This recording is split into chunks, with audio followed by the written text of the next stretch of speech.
আসসালামু আলাইকুম এভরিওয়ান।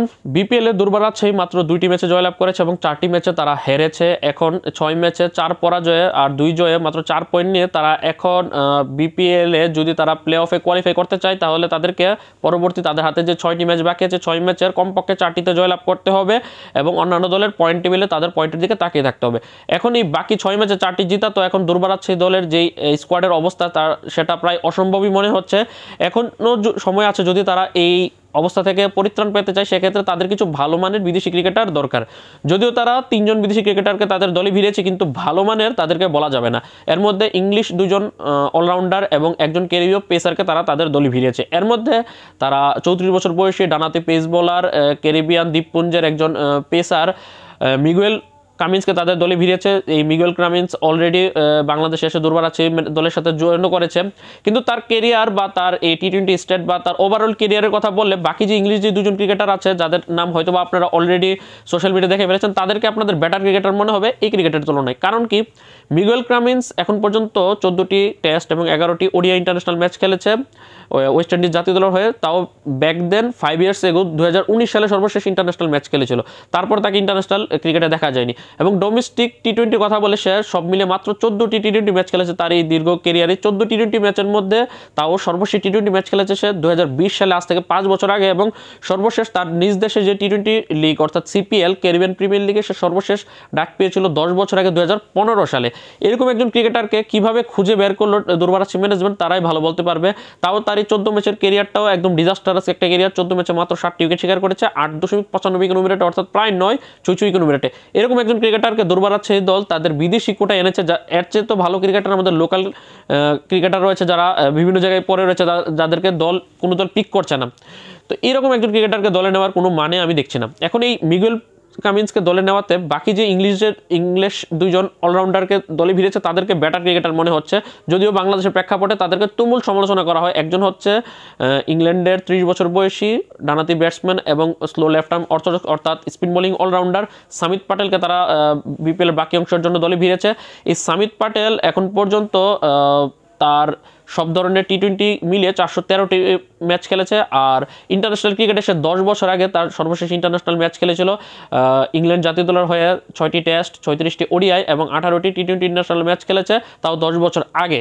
এবং এই যে তার 413 ম্যাচের যে টি-20 অল ওভার টি-20 ক্যারিয়ার রয়েছে সেখানে সে এখন পর্যন্ত 6673 রান করেছে, 24 অ্যাভারেজ এবং 124 স্ট্রাইক রেটে, এবং বল হাতে 352টি উইকেট শিকার করেছে 7.25 ইকোনমি রেটে। এখানে ওভারঅল টি-20 ক্যারিয়ার তার ব্যাটিং বোলিং বলে ভালো, কিন্তু একদম যেহেতু তাকে সমালোচনা হয় কারণটা কি? কারণ হচ্ছে বিভিন্ন দেশের যে ফ্রাঞ্চাইজি লিগগুলো হয় সেখানে এখন আর সে ডাক পায় না, শুধুমাত্র নিজ দেশের যে টি-20 ব্লাস্ট টুর্নামেন্ট হয় যেটা প্রতি বছর হয় সেটাতে খেলে আর বিপিএলে ডাক পেলে আসে, আর নয়তো কোনো দেশের ফ্রাঞ্চাইজি লিগে কিন্তু তার ডাক পড়ে না।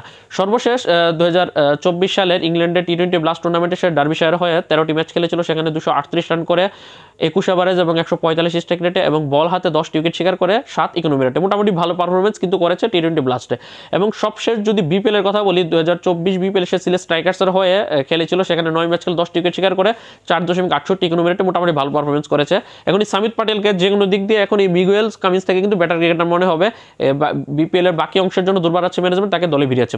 এটা গেল সামিত পাটেল। আরও একজন ইংল্যান্ডের একজন সাবেক ক্রিকেটারকে এই দুর্বার রাজশাহী দলে ভিড়েছে, সেটাও 39 বছর বয়সী ডানাতি ব্যাটসম্যান এবং ডানাতি মিডিয়াম পেসার রাবি বোপারাকে দলে ভিড়েছে দুর্বার রাজশাহী ম্যানেজমেন্ট বিপিএল বাকি অংশের জন্য।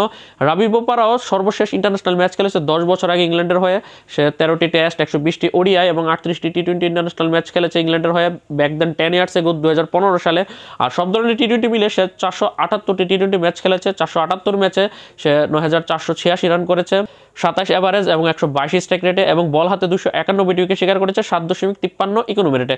ওভারঅল টি-20 ক্যারিয়ার তার মোটামুটি ভালো, কিন্তু একদম রিসেন্ট পারফরমেন্সের কথা বলে সেও এই সামিত পাটেলের মতো কোনো দেশের ফ্রাঞ্চাইজি লিগে এখন আর তাকে ডাক দেয় না। শুধুমাত্র ওই নিজ দেশের টুর্নামেন্ট টি-20 ব্লাস্টে সে সুযোগ পায় প্রতি বছর, যেহেতু নিজ দেশের খেলা। সেখানে সে গত বছরের টি-20 ব্লাস্টে সে 13 ম্যাচ খেলে 340 রান করেছে, 30 অ্যাভারেজ এবং 128 স্ট্রাইক রেটে, এবং বল হাতে 13টি উইকেট শিকার করেছে 7.58 ইকোনমি রেটে, মোটামুটি ভালো পারফরমেন্স করেছে। এবং তার বিপিএল এর কথা বলে সর্বশেষ বিপিএল খেলেছিল 2022 সালে সিলেট সানরাইজার্স হয়ে, সেবার ভালো করতে পারেনি। 8 ম্যাচে মাত্র 101 রান করেছে 120 স্ট্রাইক রেটে, এবং বল হাতে মাত্র 2টি উইকেট শিকার করেছে 8 ইকোনমি রেটে। এখন এই সামিত পাটেল, রাবি বোপারা এই ধরনের ক্রিকেটারকে কেন দলে নেওয়া হয় এই বাংলাদেশ তরফ থেকে? কারণ কম বাজেটে ভালো ক্রিকেটার কিন্তু অন্যান্য দেশের ফ্রাঞ্চাইজি লিগ ঘাটলে কিন্তু পাওয়া যায়। কেন বারবার বাংলাদেশি ক্রিকেটার সামিত পাটেল, রাবি বোপারা, কৃষ্ণা শান্তকের মতো ক্রিকেটারদেরকে দলে ভেড়া, রায়াত আমিরিতের মতো ক্রিকেটারকে দলে ভেড়ে, সেটা তারাই ভালো জানে। কথা হচ্ছে বাংলাদেশি এই টিমগুলোকে এইসব ক্রিকেটারের যে কন্ট্যাক্ট নাম্বার বা তাদেরকে যোগাযোগ করিয়ে দিয়ে কোন প্লেয়ার এজেন্টরা তাদেরকে আসলে ধরা উচিত, তাদের এসব ক্রিকেটারদেরকে কেন তারা পিক করে। এখানে আমার স্টেট অনুযায়ী অনেকে বলবে যে রাবি বোপারা, সামিত পাটেলের তো গত টি-20 ব্লাস্টের পারফরমেন্স ভালো, কিন্তু কথা হচ্ছে এই 2024 সালের টি-20 ব্লাস্ট অনেকদিন হয়ে গেছে, তারপরে কিন্তু কোনো দেশে টি-20 লিগে বা ফ্রাঞ্চাইজ লিগে কিন্তু তাদেরকে ডাকা হয় না, কারণ তারা এখন আর ওই ধরনের পারফরমেন্স ডেলিভার করতে পারবে না, যার কারণে তারা নিজ দেশে টুর্নামেন্টটি ভালো করতে পারে, যার কারণে তারা ডাক পায়।